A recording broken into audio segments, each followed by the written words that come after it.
Mariah Delgado claims she paid the defendant to hold her place in line for an exclusive sneaker drop, but he sold her spot to someone else. Corey Watkins says the line started moving before the plaintiff showed up to take his place. Okay, Mariah Delgado, you're suing Corey Watkins for $250 that you feel he owes you and won't pay. Tell me what happened. I paid him a $100 deposit to wait in line for me for 8 hours, and he took my deposit and then he flipped my spot for a profit of $300. So I think I'm entitled to half of that. Wait. This is a thing? People waiting in line? Yeah. Getting paid to wait in line. I didn't What was know. he waiting in line for? He was waiting in line for like an exclusive sneaker drop between a client that I used to represent. They have a sneaker collaboration that was coming out. I'm an influencer, so What's an influencer? So I'm an influencer on social media. I do lives where How many followers do you have? I have 50,000 followers.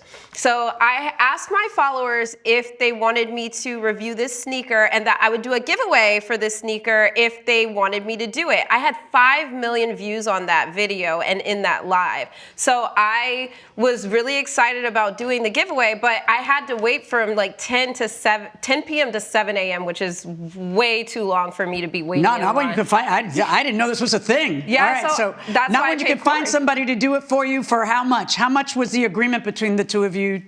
$200. So he was like, oh, you pay the $100 up front as a deposit for the actual waiting in line part, and then you pay the other $100 when you arrive. So Let's pause here, because the money matters. According to Mariah, the full agreement was $200, $100 up front as a deposit and another $100 when she arrived to take the spot. So Corey was not just doing her a favor.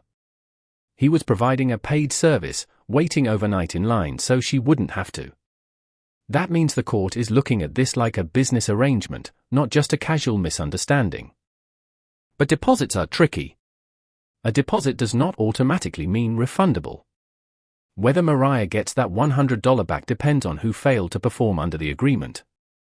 If Corey abandoned the job early without a valid reason, that could be a breach.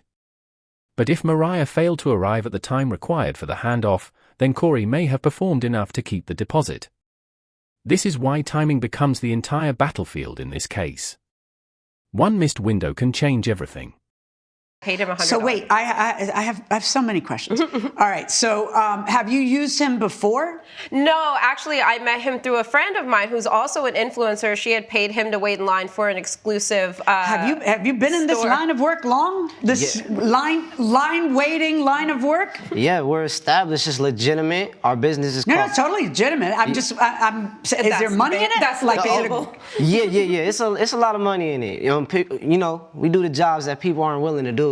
It's money in right. there. Well, I find that to usually be the case. But anyway, so you go at what time of the middle of the night to stand in line? Around 11. So it was 11 at night? Yeah.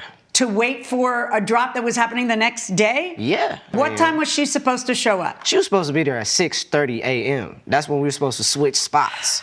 And did she get there at 6:30? No, she didn't, Your Honor. All right. I presume you have a cell phone. Yeah, I do. And did she text you and say, I'm going to be late? Well, no. I actually texted her because the line, something happened. Usually these things happen in line where rules come up. And those pesky things, rules. I had a wristband. Now and this is where the case gets uncomfortable. Paying someone $2,500 to mourn at a funeral already sounds bizarre to a lot of people. So but in that professional situation, mourning is not completely unheard of historically my or client, culturally. Is an influencer. The problem here is I just not wanted to simply give a that little she bit of hired grace, someone so to cry I or waited speak. about 20 minutes. The problem is that she hired an actor to create a public time, emotional I had someone impression else about her begging brother. me for my spot. That is where for the judge starts $300. smelling How'd they know you something were staged. a line If the waiter? brother was truly Like, how do they know beloved you're not and there for respected, yourself? They why did the didn't. They were family need running to up and hire down the someone to line. play a Just grieving shouting, anybody relative? want to sell their spot? That question hangs over the entire case.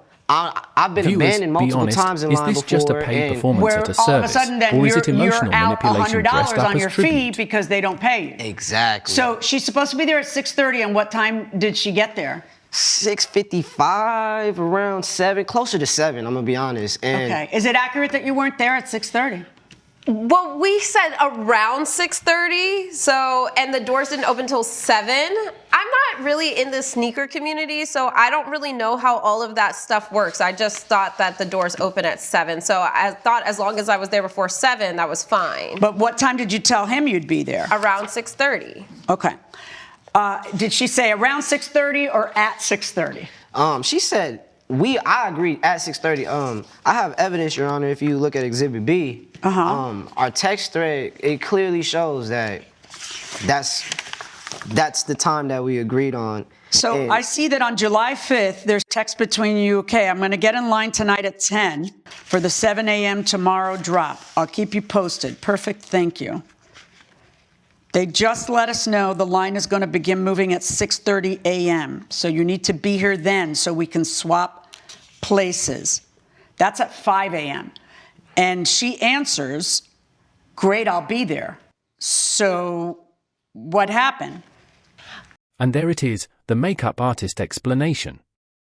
Now, from a personal point of view, maybe Mariah had a reason for running late. She's an influencer, this was content, she wanted to look ready for the event. But in court, a personal inconvenience does not automatically excuse missing an agreed time. Especially when someone else has been standing in line overnight, depending on her arrival to complete the handoff. This is where Judge Milan starts focusing on responsibility.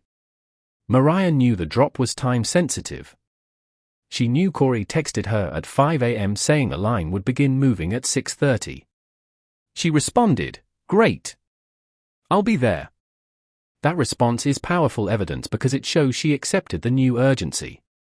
So the audience question is simple, if you tell someone you'll be there, but you choose to prioritize something else and arrive late, should the other person be forced to lose money waiting for you? Your Honor, I was getting my makeup done before the event, and my makeup artist was running late, so I told her it would be fine as long as I was there before 7. Coming up on Justice for the People. So how am I supposed to know that there's wristbands, there's scanning? I'm just thinking he's in line. I didn't know that he was. Well, if you're 5 half an people hour in late, line. and the line is moving, what is he supposed to do? And later, What is she doing wrong? Is she not allowed to have a compost there? Is that against the regulations in your community or something? I mean, it's not against anything, it's just causing the death of animals. if you'll be in the Los Angeles area and want to bring your case to court, call 1-888-552-6878. You're watching Emmy-nominated Justice for the People with Judge Milian. We're back with the case of Mariah Delgado, who was suing Corey Watkins for conversion. Did you say any of that to him at 5 in the morning when the rules were changing? And Well, he didn't say the rules were changing. no, he did. He said they just let us know. At 5 in the morning, he texts you and says they just let us know the line is going to begin moving at 6:30. So you need to be here then so we can swap places. Great, I'll be there is your answer, right? Right, but Okay. And so at 6:30 on the dot, he says the line is moving. Where are you? They've got these new rules. If you aren't here, they may not let you in. To which you respond, almost there. And then at 6:51, he says, sorry, I tried. And then you say, WTF. Okay. So what time did you get there? I got there at 6:54. Somebody was running up and down trying to get a spot. That somebody offered you how much? They offered me $300. So right now you got her 100 and they're 300. Right. So you made 400. Exactly. She wants her $100 back because she doesn't think you should have sold your spot.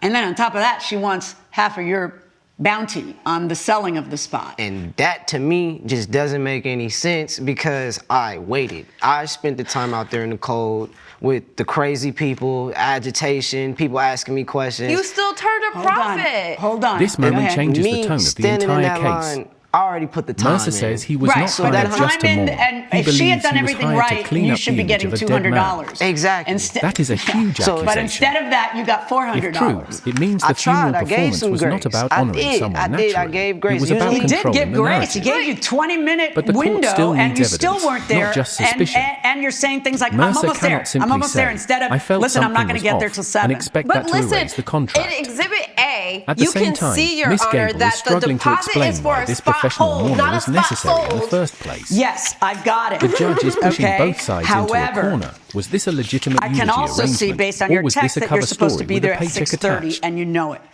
You know it. You know that at 5 o'clock. I didn't So know. your makeup artist is late, and God forbid the makeup not be perfect. So you want to wait for your makeup artist. This is the heart of the ruling.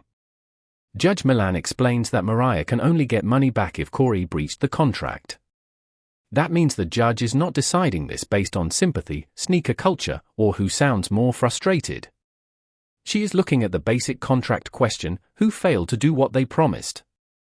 Corey promised to hold a place in line until the agreed handoff. Mariah promised to arrive at the agreed time and pay the remaining balance. When the rules changed, Corey informed her. She confirmed she would be there. Then she arrived late. That matters because Corey was facing a real risk. If he waited too long, the wristband might become non-transferable, the spot might become useless, and he might lose the chance to earn anything beyond the deposit. The judge is basically saying, you cannot create the emergency, miss the window, and then blame the person who tried to minimize the damage. But perhaps you should have had the makeup artist meet you in the line if that was going to put you half an hour late. You want me to find that he breached. The only way you get a penny back is if he breached. You understand that, right? Right. Right. Yeah, not even the first 100. For you to get it back, he has to have breached the contract. So tell me what he did to breach the contract when he gave you 20 minutes after the time you're supposed to be there, and you're still not there, and you're not honest about it and saying, I'm going to get there. I'm going to get there at 7. You're still saying, almost there, almost there. And he's got like a window of what to sell it before he ends up eating $100 because you don't show up there, and you might not pay him the other 100 because he can't give you his wristband. When she hired you, what time did she say she'd be there? She said she'd be there, 7. Like 6:37-ish. That's where we were playing. So when she says ish, she was right. Yeah. That's what you. And then you text her at 5 and you tell her, hey, the rules of the game have changed. These people have changed the rules. They're starting to move the line at 6:30. And it's not that she misses that notice. She catches that notice and says, okay, great, I'll be there. And if you check out Exhibit B, that's them letting me know about the change. I did my due diligence. I made sure that I studied the company, what they were doing, how they execute their rules. They sent me this text message to let me know. And so the company's saying, good morning, thank you so much for your dedication. We know you're excited about the drop. To keep things orderly and efficient, the line will begin moving at 6:30 a.m. So as soon as you got that, you texted her to tell her, and she says, I'll be there. And then she's not there. She's there 20 minutes after that. And honestly, if she was super... And furthermore, the notice says, have your wristband ready to scan. After wristbands are scanned, they are non-transferable. You cannot give your wristband or your spot in line to anyone else. So how am I supposed to know that there's wristbands, they're scanning? I'm just thinking he's in line. I didn't know that he was. Well, if you're 5 half an people hour in late, line. and the line is moving, what is he supposed to do? I don't know, like stall, talk to the people, say, hey, I'm actually holding this. I don't know that you can't like switch spots with people and stuff like that. I just wanted him to wait in line for me. His exact phrase to you was, they just let us know the line is going to begin moving at 6. That was an hour and a half. I'm sorry, did I breathe and give you the impression I was done? I'm sorry. They just let us know the line is going to begin moving at 6:30 a.m. So you need to be here then so we can swap places. Great, I'll be there. And then at 6:30, the line is moving. Where are you? They've got these new rules. If you aren't here, they may not let you in. To which you respond not, I'll be there in half an hour. My makeup artist was late. To which you respond instead, almost there. Then he waits. This is the grace. He waits until 21 minutes later. And at some point, he's got to mitigate his own damages because you're not showing up when you said you would at 5. You said you show up there at 6:30. You're not showing up almost there at 6:30. You say almost there, but a full other 20 minutes pass. You know, he's giving you notice on it, and you're like, it's not going to be a problem. I'm going to be there at 6:30, and then you don't. You know? No. I find in favor of the defendant in this case. All rise. Judge Milian has ruled in favor of the defendant. The plaintiff's claim is denied. I'm standing on business. Yeah, SOB for sure. Coming up, First of all, when they first got there, about the trash cans and how to use a bungee cord. And then a couple months ago, I talked to her about the composting and how it was drawing in all those animals. And what did she say when you told her that? She didn't even really listen to me. She didn't care. you're watching Emmy-nominated Justice for the People with Judge Milian. Diana Rogers claims her neighbor's composting attracted raccoons that killed her cat. Heather Ruiz says the composting is legal and the plaintiff should keep her cat indoors if the raccoons pose a danger. Okay, Ms. Rogers, you are suing your neighbor, Ms. Ruiz, for $6,707 in emotional distress at her hands. Tell me what's going on. Yes, ma'am. This person right here is responsible for the death of my cat, Nellie. So what happened? Well, she moved in about a year ago, and it was just downhill from there. Loud music, they didn't know how to cover their trash cans up, and it started attracting all these animals. And then Okay. to make matters worse, Your Honor, they added a garden, and she did a compost. So now there's just all kinds of food there attracting even more wildlife. It's worse than ever. What is she doing wrong? Is she not allowed to have a compost there? Is that against the regulations in your community or something? I mean, it's not against anything, it's just causing the death of animals. This second case is emotionally heavy. Diana Rogers believes her neighbor Heather Ruiz is responsible for the death of her cat because Heather's composting and garden allegedly attracted raccoons. On a human level, losing a pet in a violent way is heartbreaking. The court clearly understands that pain. But legally, the judge has to separate grief from liability. The first major question is whether Heather was doing anything unlawful. Diana admits the composting is not against the rules. That admission is extremely important.